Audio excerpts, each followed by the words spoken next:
Assalamualaikum warahmatullahi wabarakatuh. Perkenalkan, saya Rahmat Sanuri, Sarjana Ekonomi, Master of Engineering.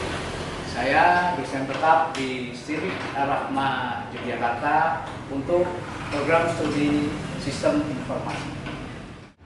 Perkenalkan, pada saat ini saya akan menjelaskan tentang mata kuliah yang saya ampu, Audit Sistem Informasi. Untuk kode mata kuliahnya yaitu SI 23126.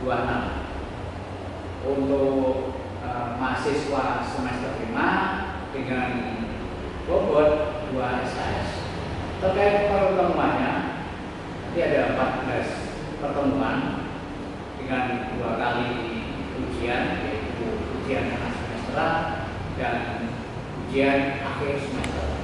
Di mata kuliah Audit Sistem Informasi ini kita akan belajar mengenai satu, yaitu pengenalan audit sistem informasi, 2, audit dalam konteks sistem informasi, kemudian dasar-dasar audit, kemudian yang keempat tentang komponen audit, dan yang kelima itu tentang tanggung jawab audit. Kemudian yang keenam adalah kesuksesan audit.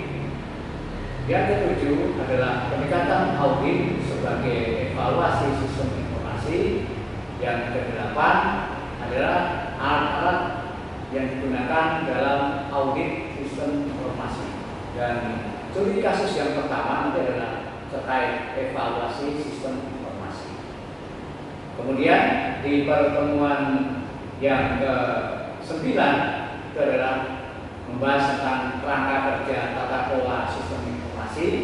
Kemudian yang ke pertemuan ke-10 itu adalah kerangka kerja dari tata kelola sistem informasi yang nanti akan kita gunakan sebagai instrumen audit. Kemudian di pertemuan ke-11 terkait dengan perencanaan audit sistem informasi atau tahap planning. Kemudian yang selanjutnya, pertemuan selanjutnya adalah membahas tentang pelaksanaan audit atau content audit. Kemudian di pertemuan selanjutnya kita bahas mengenai pelaporan hasil audit dan selanjutnya mengenai tindak lanjut atau follow up audit. Dan di pertemuan terakhir nanti kita akan bahas mengenai studi kasus audit sistem informasi. Kemudian untuk capaian pembelajaran luaran atau CPL adalah CPL 1, memahami, menganalisis dan menilai konsep dasar dan peran dari sistem informasi dalam mengelola dan memberikan rekomendasi pengambilan keputusan pada proses dan sistem organisasi. Kemudian untuk capaian pembelajaran mata kuliahnya atau CPNK, yaitu di CPNK 11 memahami konsep dasar sistem informasi, dan di CPNK 12 yaitu menganalisis proses dan sistem organisasi. Kemudian di CPNK 13 adalah menilai proses dan sistem pengolahan data pada organisasi. Komponen pembelajaran yang saya gunakan yaitu ada 3. Yang pertama delivery, kemudian interaksi, dan yang ketiga assessment. Untuk delivery, semua bahan terkait kuliah ini ada di Edera Civic Ar-Rahma AC.id. Kemudian untuk interaksi, metode yang saya gunakan adalah tatap muka dan kelompok kerja mahasiswa. Kemudian untuk asesmennya yaitu penilaian formatif berupa kuis, tugas, studi kasus sesuai dengan RPS. Dan asesmennya adalah nanti di terakhir adalah UTS dan UAS sumatif. Kemudian model pembelajaran yang saya gunakan adalah outcome based education dan project based learning. dengan metode kolaborasi kelompok terkait penyelesaian studi kasus dan presentasi. Referensi yang saya gunakan yaitu modul yang saya susun sendiri dengan judul modul audit sistem informasi, dan sebagai pendukungnya adalah referensi dari luar. Ada dua referensi yang saya gunakan untuk mendukung mata kuliah. Berikut adalah video pembelajaran mata kuliah audit pertemuan pertama tentang pengenalan audit sistem informasi. Assalamualaikum warahmatullahi wabarakatuh. Selamat siang teman-teman sekalian. Kita di ruang 1 ini ya menyelenggarakan kuliah pengenalan audit sistem informasi. Untuk materi yang pertama ini adalah tentang pengenalan audit sistem informasi ya. Teman-teman sekalian sudah saya share mengenai materinya, silahkan nanti dicermati. Tujuan pembelajaran kita untuk materi ini adalah yang pertama, memahami konsep dasar dan definisi audit sistem informasi. Kedua, itu adalah menjelaskan tujuan dan manfaat audit dalam organisasi. Kemudian yang ketiga, Anda diharapkan nanti bisa mengidentifikasi peran serta tanggung jawab sebagai seorang auditor sistem informasi. Kemudian berikutnya yaitu sebagai seorang profesional ya, Anda harus memahami standar profesional yang nanti digunakan dalam ya, audit sistem informasi. Kemudian yang terakhir, memberikan gambaran umum kepada teman-teman sekalian ya, gambaran tentang seperti apa sih proses audit itu. Ya. Kemarin mata kuliah sebelumnya ya, itu Anda sudah melakukan scoping ya, scoping dengan COVID ya. Tujuannya apa? Yaitu untuk sebagai standar penilaian ya kan. Elemen-elemen yang kemarin Anda pilih ya, menggunakan tool yang kemarin itu untuk berikutnya nanti kita gunakan ya sebagai standar, yaitu standar yang nanti akan kita nilai ya kan. Seperti yang saya kemukakan sebelumnya bahwa kita tidak mungkin menggunakan semua standar ya yang didefinisikan di COVID atau di ISO ya, tapi itu harus kita pilih, kita sesuaikan ya. Baik. Tanggung jawab dan persepsi ya, ini Anda sebagai seorang auditor. Audit itu ketika dia seorang auditor, ketika dia ada di perusahaan itu biasanya dianggap sebagai sumber masalah ya. Sumber masalah kenapa? Karena biasanya dia dianggap orang yang suka mencari-cari masalah. Ya memang kerjanya seperti itu. Ya. Tapi sebenarnya apa yang dia lakukan adalah mencari ketidaksesuaian. Itu merupakan tugas dia ya, untuk mencari ketidaksesuaian ya, terhadap hal-hal yang sudah distandarkan ya, kayak SOP ya. SOP seumpama ketika Anda masuk server itu harus ada user passwordnya, kemudian Anda masuk ya, menginputkan user password, baru Anda masuk ke ruang server. Atau ketika Anda diminta sebagai operator aplikasi ya, itu Anda harus punya password dan user untuk bisa masuk ke sistem tersebut ya. Ini prosedurnya seperti itu ya kan. Perbedaan tanggung jawab dan persepsi seorang auditor. Makanya auditor itu gajinya besar ya kan. Entah itu auditor keuangan, entah itu auditor IT, auditor sistem informasi, itu gajinya besar karena tanggung jawab dia itu besar juga ya kan.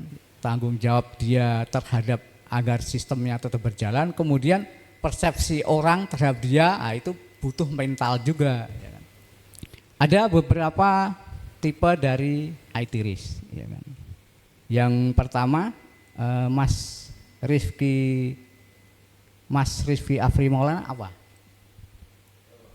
Yang pertama IT risknya cyber security threat. Ya, apa itu kan? Menurut persepsi Anda? sudah ada.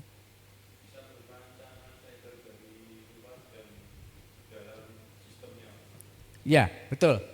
Ancaman dari luar. Ini berupa contohnya itu adalah ransomware ya. Ketika Anda kerja di sebuah lingkungan yang betul-betul strike ya, contohnya bank ya, itu Anda tidak boleh mencolokkan flash disk sesuka hati. Anda tidak boleh menginstal aplikasi sesuka hati. Karena apa? Itu resikonya besar. Ketika Anda ya, memasang sebuah aplikasi di PC kerja Anda, ya, kita nggak tahu ya. Ternyata di situ ada ransomware ya. Ransomware itu nanti bisa ya membuat sistem down. Nah, ini kenapa harus dikendalikan. Ya. Yang ketiga, tipe of IT risk-nya ya.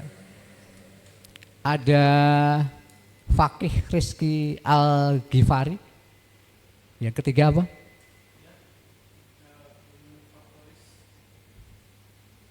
Ya, human factor risk. Ya. Apa itu, Mas?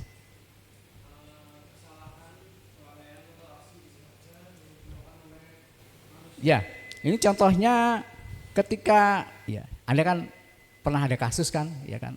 Human factor risk itu kesalahan-kesalahan yang disebabkan oleh faktor manusianya. Ya.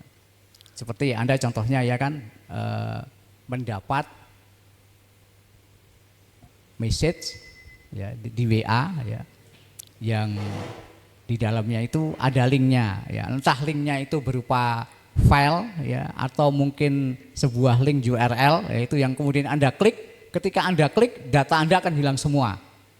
Itu kan human factor ya kan. Dan mungkin data Anda akan diambil orang. Nah, ini. Atau Anda bikin software ya di mana di situ ada bug ya, potensi bug. Ketika diimplementasikan ya dengan user yang cuma sedikit tidak masalah, tapi ketika diimplementasikan ya untuk mengakomodir user yang banyak, tiba-tiba sistem ya bermasalah, sistem hang, sistem lemot. Nah, ini human factor. Human factor dari mana? Ya dari programmernya. Makanya proses IT editor itu akan lebih baik dimulai dari awal. Dari awal mana? Dari development. Ya. Ketika perusahaan tersebut ya memutuskan untuk mendevelop sistemnya sendiri, maka audit itu harus dimulai dari awal. Jadi seorang IT auditor itu tidak hanya mencari ketidaksesuaian, tidak hanya mencari kira-kira masalahnya apa, tapi dia juga harus bisa memberikan solusi. Dia harus memberikan jalan yang baik, ya kan, sirotol mustaqim, ya, menunjukkan jalan yang baik, gitu kan. Agar nanti ketika ada tidak sesuai itu bisa memberikan advice, ya, memberikan saran. Jadi tidak hanya mencari-cari ya persepsi tadi, mencari-cari kesalahan. Tipe resiko yang berikutnya Muhammad Rizal, pelanggaran regulasi. Nah, ini mungkin kalau Anda kerja ya di tempat yang peraturannya tidak strike, ya, peraturan eksternalnya tidak strike, itu mungkin ini masih kurang. Tapi ketika Anda kerja di bank, ya, di sektor perbankan, itu eksternal regulationnya kuat. Ya. Jadi untuk bank-bank itu, ya, semuanya harus mematuhi beberapa aturan. Ya. Aturan dari yang pertama, yang utama BI, ya, kemudian OJK, ya kan. Anda tahu mungkin berita-berita yang kemarin berapa pinjol itu kena banned ya, oleh siapa? Oleh OJK. Ya, jadi Anda itu tidak bisa sembarangan ya membuka ya sebuah usaha bidang keuangan, intinya menyimpan dana orang ya itu sembarangan, harus ada izinnya. Kemudian Anda pernah tahu istilah hosting, ya kan? Jadi hosting itu meletakkan aplikasi kita di suatu server ya, dan agar bisa diakses orang banyak, multi user, ya kan? Bank-bank itu ya, bank ya, itu biasanya mereka meletakkan servernya tidak di lingkungan mereka. Biasanya mereka sewa. Aturan dari BI terbaru tidak boleh menyewa server dari luar. Itu aturan. Jadi kalau Anda bikin bank terus kemudian sewa AWS, itu nanti kena semprit. Semprit apa? OJK. Kenapa? Ya, Anda tahu Iran, ya kan? Itu kan baru perang sama Amerika. Ya, berapa infrastruktur yang ada di Amerika? Banyak. AWS itu ada di Amerika, ya kan? Kemudian mana lagi AWS selain Google? Pusatnya di Amerika. Mana lagi selain Google, AWS? Ya, intinya dua itu yang besar. Anda bayangkan kalau kita suatu saat ya presiden kita ada kesalahan dengan Amerika, kemudian kita ditempatkan seperti Iran, apa yang terjadi? Data nasabah kita, ya mereka berhak ya membanet ya koneksi server kita yang ada di Amerika, sedangkan nasabah kita di sini. Ya, apa yang terjadi? Ya, kita tidak bisa melakukan transaksi. Ya. Makanya OJK itu mengeluarkan aturan bahwa industri perbankan, industri finance ya, yang menyimpan dana itu tidak boleh menggunakan server di luar negeri. Karena seperti itu ya, kejadiannya seperti yang Anda lihat itu antara Amerika dan Iran ya. Ya, kita nggak tahu suatu saat presiden kita salah ngomong ya, dia maki-maki Trump, ya, udah Trump marah, semua regulasinya ya kan memberikan sanksi ke Indonesia, udah. Yang terjadi seperti itu. Kenapa BI OJK mengeluarkan aturan bahwa industri perbankan, industri finance itu nggak boleh meletakkan servernya atau menyewa servernya ya di luar negeri. Nah itu regulasi aturan dari eksternal. Jadi regulasi itu tidak hanya dari internal kita, dari SOP kita, tapi ya, beberapa organisasi, beberapa institusi itu harus mematuhi regulasi dari luar. Contohnya tadi, ya, industri perbankan. Yang kelima,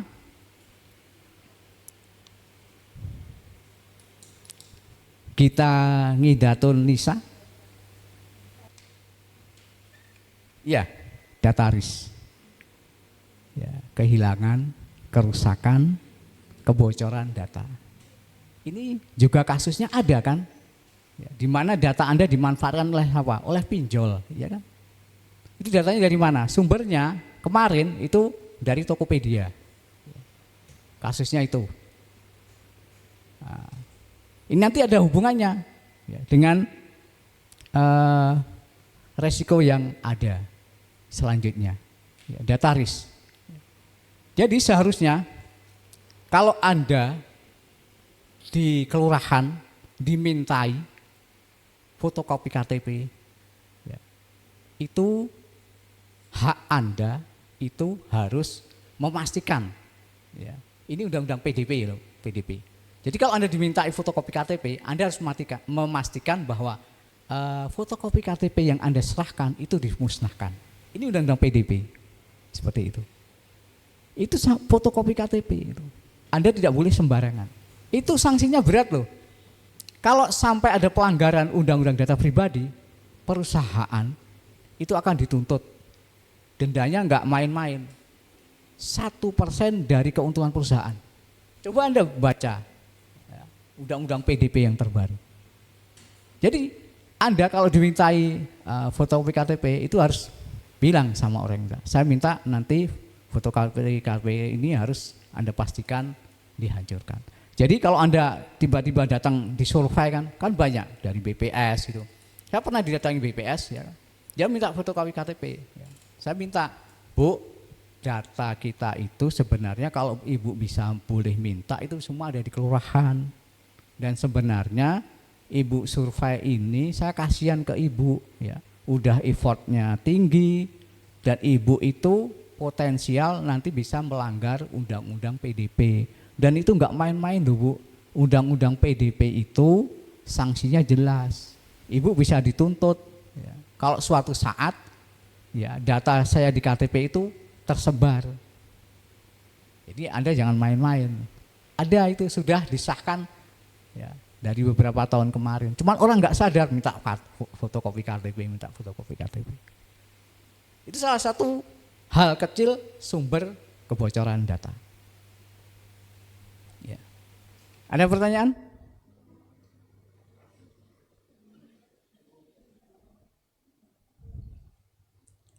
Baik, kalau tidak ada pertanyaan, kuliah hari ini kita cukupkan. Ya, sekian atas partisipasinya. Ya, dari saya, wassalamualaikum warahmatullahi wabarakatuh.